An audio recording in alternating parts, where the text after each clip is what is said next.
प्रदीप भंडारी जी, मैं सवाल पूछूं उसके पहले जल्दी से कुछ ऐसे बयान है जिसको दिखाना बेहद जरूरी है। राहुल गांधी विदेश में चुनाव आयोग को अपनी हार के लिए जिम्मेदार ठहरा चुके हैं, लगातार ठहराते रहे हैं, लेकिन ज्यादा दिन नहीं बीते जब गुजरात में अपने भाषण के दौरान वो कांग्रेस की हार के लिए अपनी ही पार्टी के नेताओं और कार्यकर्ताओं को दोषी बता रहे थे। उनका बयान सुनिए, उसके बाद चर्चा की करेंगे शुरुआत।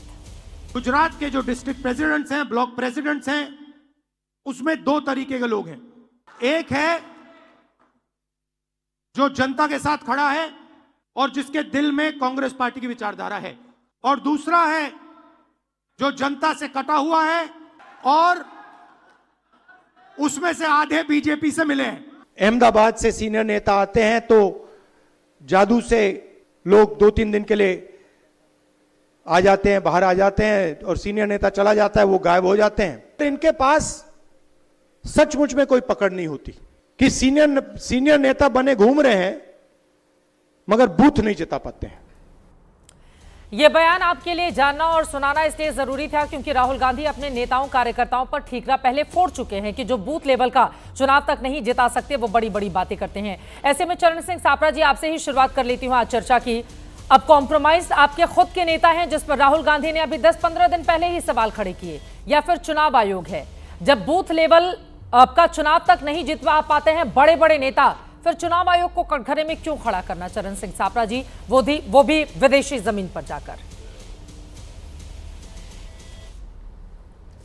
देखिए चित्रा जी, सर्वप्रथम तो मैं आपको बताना चाहूंगा कि ये जो दो मुद्दे आप जोड़ने का प्रयास कर रही हैं, ये दोनों मुद्दे जोड़ करके फायदा नहीं है, ये दोनों मुद्दे अलग है। जो श्री राहुल गांधी जी ने गुजरात के अंदर जो बात कही, वो अपने कार्यकर्ताओं को और हमारा जो वहाँ पर पार्टी का सिस्टम है उसको किस तरह से पुख्ता करना है, किस तरह से मजबूत करना है, कहाँ पर कमियां हैं, उन कमियों को किस तरह से दूर करना है, वो चर्चा उन्होंने उस लेवल की है, उस स्तर पर और उन कार्यकर्ताओं के साथ की है। जो चर्चा आप कह रहे हैं कि निर्वाचन आयोग पर सवाल क्यों उठाए हैं, या भारतीय जनता पार्टी कहती है कि विदेश की धरती पर जाकर के राहुल गांधी जी ने देश की एक संस्था के खिलाफ में बोला है जी, ये तो भारतीय जनता पार्टी का हमेशा का रोना है। जब जब राहुल गांधी जी विदेश जाते हैं वो कोई नए मुद्दों पर बात नहीं करते, उन्हीं मुद्दों पर चर्चा कर रहे हैं जिन मुद्दों पर भारत के अंदर सड़क से लेके संसद तक उन्होंने चर्चा की है।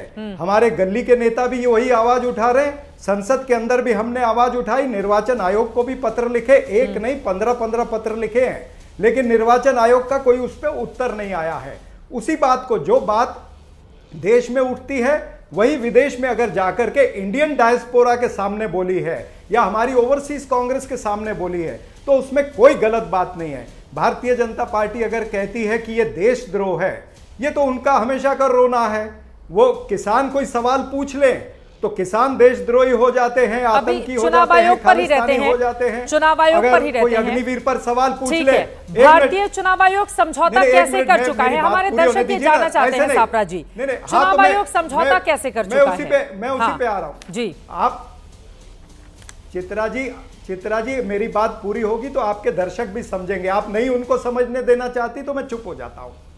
मैं ये कह रहा था कि अग्निवीर पर कोई सवाल पूछता है तो वो देशद्रोही हो जाता है। अगर कोई सरकार को सवाल पूछ ले कि पेपर लीक ज्यादा हो रहे तो वो देशद्रोही हो जाता है।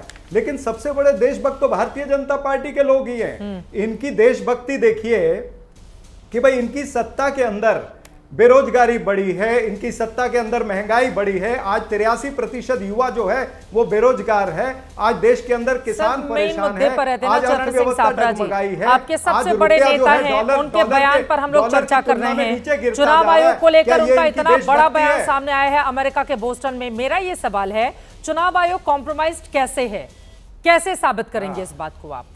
अगर विदेशी जमीन पर जाकर, जो दुनिया का सबसे बड़ा लोकतंत्र है, जहां पर सबसे ज्यादा लोग वोटिंग का हिस्सा बनते हैं, जहां पर पारदर्शी चुनाव प्रक्रिया को संपन्न कराकर, और हम सब जानते हैं कि किस तरह से पूरी प्रक्रिया आगे बढ़ती है। कई बार सवाल, चुनाव आयोग कॉम्प्रोमाइज्ड कैसे है, इस सवाल का आप जवाब दें।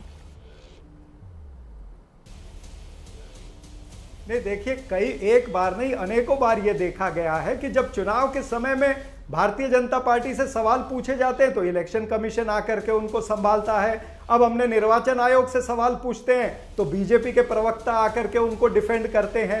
भाई ये रिश्ता क्या कहलाता है?